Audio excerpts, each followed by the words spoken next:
We're coming into that time of year where you're likely to have a wedding on the horizon, and whether you're one half of the happy couple planning a speech for the reception or dusting off your dancing shoes as a guest, there's always a cost involved. So, to talk us through the financial side of throwing or attending a wedding in 2026, we're joined now by Kirsty Knox, journalist at the Irish Independent, and Ciara Elliott, head of content at One Fab Day. So, I'm curious, are there any major trends emerging in terms of how people spend money or don't spend money during a wedding? Well, I suppose the one big trend we would see in the last couple of years is the wedding content trend, where people are hiring a content creator to come to their wedding and do all the social media. So that would be, everything that would go out on Instagram, like whether they, put Facebook, all their immediate photographs, their video, and sometimes even the actual photography and videography would be thrown in there. So that's a massive new thing that just obviously didn't exist before, and whether it's going to exist in the future remains to be seen as well, because it does feel like the Gen Zs are coming up now and they're not totally into the social media that we've all gotten quite used to. So we'll see where that goes, but at the moment that's definitely a thing. You were a wedding editor during the Celtic Tiger. I was. What was it like? Oh, it was so interesting at that time, because I feel like the country was really growing up, and it was kind of giddy with everything that was, it's been well documented. We know there was a lot of splashing of cash going around and people kind of suddenly having just quite a lot of expendable income. And that meant that, the wedding day was somewhere that you could really see that happen, whereas before maybe our grannies would have been quite demure and sort of, had a very simple sort of church weddings and, a lovely tea party after. It's they call it a wedding breakfast originally, don't they? So in other words, you'd have your breakfast, you'd go to the church and have your breakfast. And it really wasn't, supposed to be something that went on days or even into full weeks or going abroad.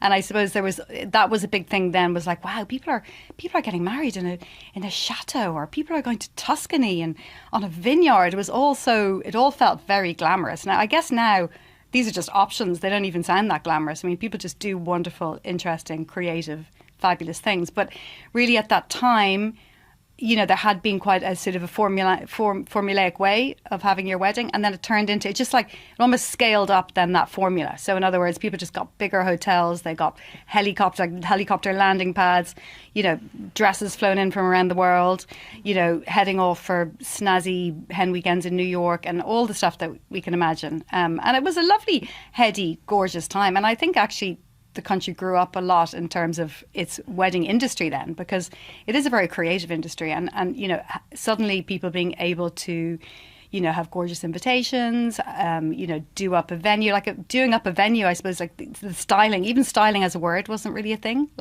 before the Celtic Tiger.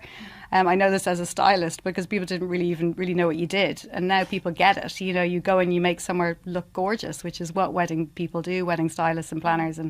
And so really, I suppose it just meant that a lot of these creative people had free reign to do interesting things as well. Now, of course, there's some tacky stuff, but there was lots of gorgeous stuff as well, florists, suddenly really interesting florists, and venues themselves as well, private homes opening up, castle venues. They would sort of been probably quite formulaic before then, just hotel weddings, Yes. And then we have so many gorgeous properties in this country, and a lot of them did start in the Celtic Tiger. They started turning their services to doing beautiful weddings. Yeah. Did the chocolate fountain die out with the Celtic Tiger? That's a good question. Chocolate fountains seem to have been... I see chocolate fountains now at my daughter's 15-year-old birthday parties and stuff. I don't really see them at weddings. Maybe they've just trickled down. Yes, yeah. Kirsty, you write a lot about popular culture, zeitgeisty stuff. What's it like on the ground now for the wedding guest, and how much they have to cough up to attend a wedding? Yeah, well, there was a report that One Fab Day had last year that the average wedding guest will spend per wedding is €1,200, which is a lot. But when you think about it, you're usually taking an annual leave day if it's on a Friday. You've got to travel somewhere and have a hotel. If you've got kids, you've got to factor in childcare. Then there's also, are you getting a new dress? So it is really expensive. And a lot of the weddings, they do seem to be doing kind of, we've seen multi-day weddings where someone will have one smallish kind of party and the actual kind of legal part, and then another big party. So I do think guests there's more expected of guests now, and it can be really, really costly, especially if you are going through a run of weddings where a couple of friends are getting married in a year. It can really, really add up and eat into your disposable income and your annual leave. So it can cost a lot. Yeah. Ciara, in terms of the going rate for gifts from guests, what is the going rate these days for a cash gift? Well, I mean, there's always the idea that you sort of pay back what it costs for you to go to the wedding. So, you know, say if you take the average of cost of a person at a wedding, it's about €120. So I suppose you're looking at that per guest. Now, of course, that is not that is a total rule of thumb. And I don't think any couple expect, they're not doing the sums and, expecting all the money back. But that is as an idea. So you're looking at, I suppose per couple you'd be looking at $250. Yeah. Okay. And then a person attending on their own? Well, we have like 120. But you wouldn't put 125 into an envelope, or would you? Well, you have to round up or round down. Well, I think cash is not really such a thing anymore anyway. Yes. I don't know whether envelopes are particularly a thing anymore anyway. It's a funny number though. No, it is a funny number, true. Because I feel inflation's funny, in that it feels like it was £100 per person a long time ago. But it feels like 200 for one person is quite a lot. Or is that me being a bit mean? I think it's crazy. Like, I don't give gifts at a wedding. Like, I just think, and especially because I remember I was invited to one a few years ago, and on the invite they said your presence is the present, which is very corny at one level, but it just took the pressure off. And I just think, given how much your guests are paying, I think that it's a little entitled to even expect a gift or cash at your wedding. Like, that whole thing about you're covering the cost. If the average guest is spending $1,200 just to attend, then I kind of think just write off the 120. I think it's really ridiculous in this day and age to expect money or a gift on your wedding day. You're having a party. That's enough. Yeah. Just leave it at that. And I think all your guests would really appreciate if you kind of said, you don't have to do that. Just forget about it. Just come, have a party. That's it. So I don't think anyone would say that you would be a horrible person for not giving anything to them for their wedding. I don't think they expect that at all. It's just one of those things that gets said. No, I think they would though. Yeah. I think really? They would. Yeah, I've sat with couples post wedding and they're kind of doing their calcs and they do mention the people who didn't get them anything. I think you have to be really upfront about it, just being like, I'm not giving you a present, I'm sorry, it's costing so much to go and I really want to be there and support you in your day, but I just can't do it. I think if you meet it head on, I think that people might be more receptive to it. But I do agree, like I can see why couples would do that and how it would be hard not to if someone had given you a cash full of envelope and someone else hasn't. But I know someone who actually did the calcs on having an epic wedding of 300 plus guests. Okay. And had worked it out that they could monetize it. Oh my God. Wow. How did that work? On paper, it was all happening. So I don't know if it actually, the reality was. If it actually came to pass. But Oh but tell me, what about the cost of living crisis, Ciara? Are you seeing that that's making people make different choices, or are they getting less bang for their buck? Well, there has been the recent CSO figures that were released in April has shown a dip in weddings this year, like in the last year. A small dip, but for the first time, there's been a dip. So whether people are holding off until they can save up more, because there is that. I mean, no one's getting paid anymore and costs are going up. So maybe people are holding out a bit more or they're doing, more things which they want to do before they get married, such as maybe buying a house or having a baby, rather than putting that off.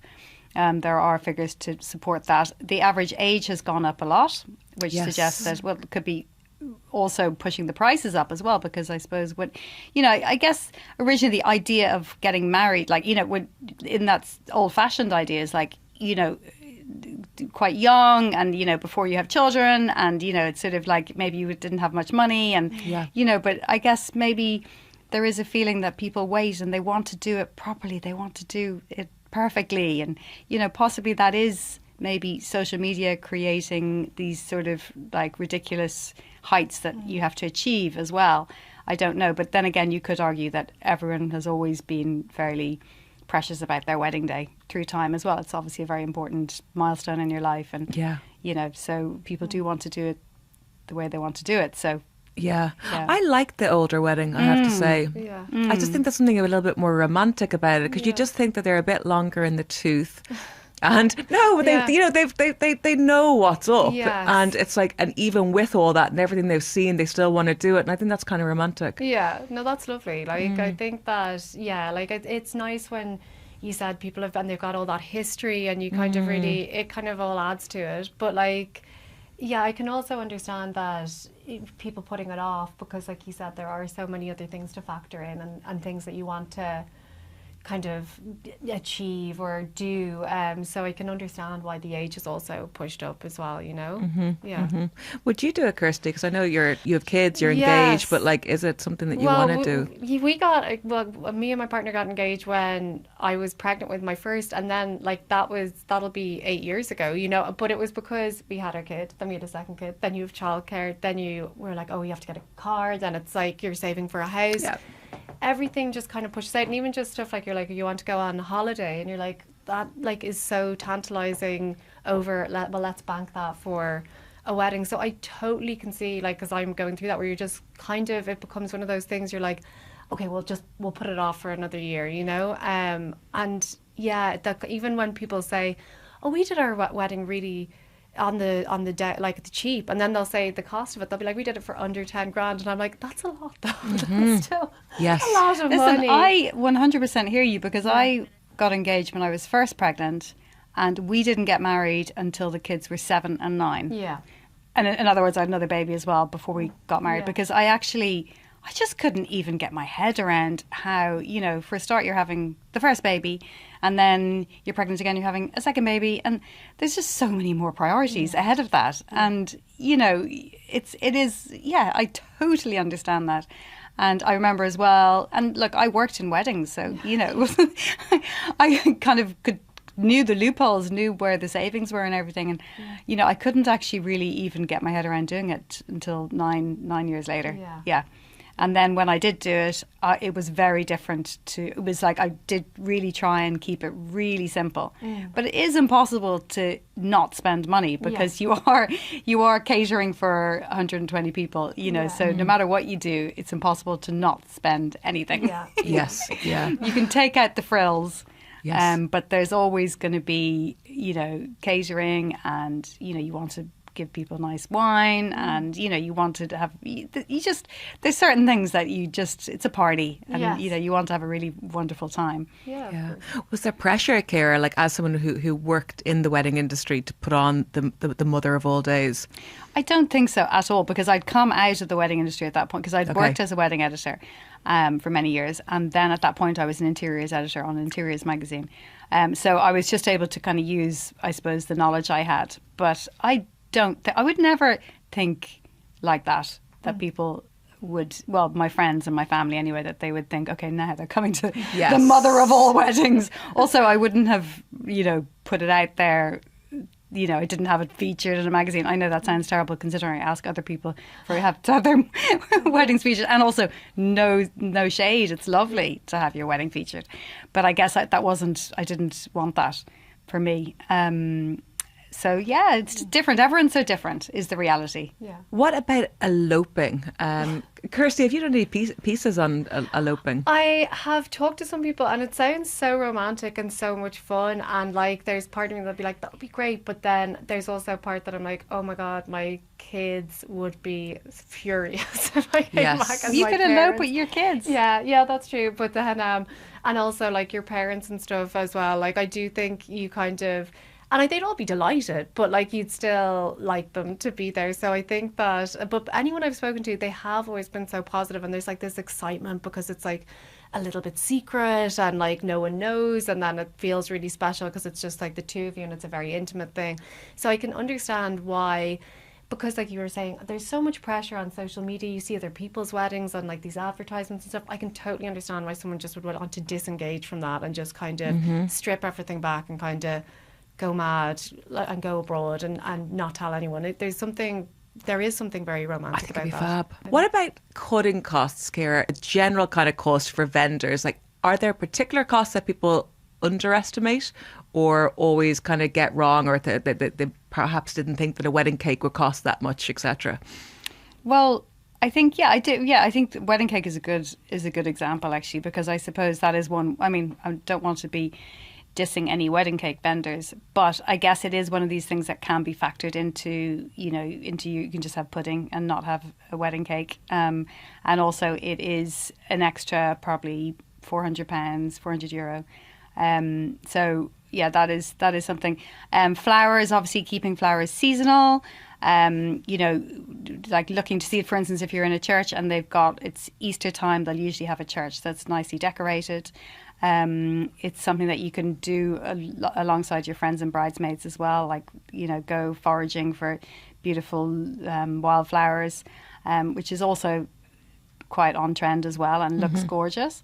And in terms of dresses, I mean, there's so many places you can hire dresses now, or you could, obviously it's so much more accessible to get a beautiful secondhand dress. And there's lots of different ways, I suppose, of bringing down that budget, definitely. Yeah. Kirsty, what about you, like in terms of getting something to wear as a wedding guest? Have you ever hired a dress? No, well, the thing is like, because I saw loads of people talking about dress rental, and it's obviously very good for, like, because it's not fast fashion and people talk like that, but they're still really expensive. Like, some of the places you go and they're like, this dress is like €200 to rent, and it's like, okay, well, that's more expensive than if I was buying it, and now I've got the added pressure that what if someone spills something on it, what if someone steps on it. So I don't find that to be that helpful. I know some people do, but I just think it's better to like raid your friends and your relations' closets if you're looking for something new. And I don't think there's any truth in that kind of, if you've worn it once you can't wear it again. I think just that's the best thing, just accessorize it differently. But I do think you kind of have to be a bit savvy, because it's just you bankrupt yourself if you bought a new outfit for every wedding that you went to. Just you couldn't do it. It's not sustainable. And that just shows you as well, because you obviously have like at least 6 friends who all have nice occasion wear in their wardrobes. It's like the rental thing, like just putting it out there and being like, has anyone got a dress I could wear? Yeah. I do that. To be totally honest, I do that often with my friends. Yeah, we'll often have, like, because it's not just weddings, is it? It's it's balls and it's New Year's Eve and it's, there's often things happening. And I think that makes a lot of sense to just put it out there among your friends. Yes. Say, I loved that or loved that dress I saw you wear that time. And Yeah. What about like Americanized kind of trends coming to Ireland? Are you noticing that, Ciara? Well, I think in photography, definitely. There's a kind of first look photography, which didn't used to be such a thing, where, you see that first touch, first look. I mean, it's quite sweet. But, like just in my experience of my own wedding day, it takes a lot, like it's quite a lot, like photography takes a lot of time on your day, and it's quite a day that goes very fast. So I always sort of think that, when I'm advising people about their photography, you would say, don't get too trapped in sort of having to have these moments. So I don't know how you can add that in as well, that time where you have the first look, the first touch. So that would definitely be an Americanization. Also Australian influences. There's a lot of Australian designers, and which in a gorgeous way. That has definitely, I think, social media wise, that's where Irish people often look.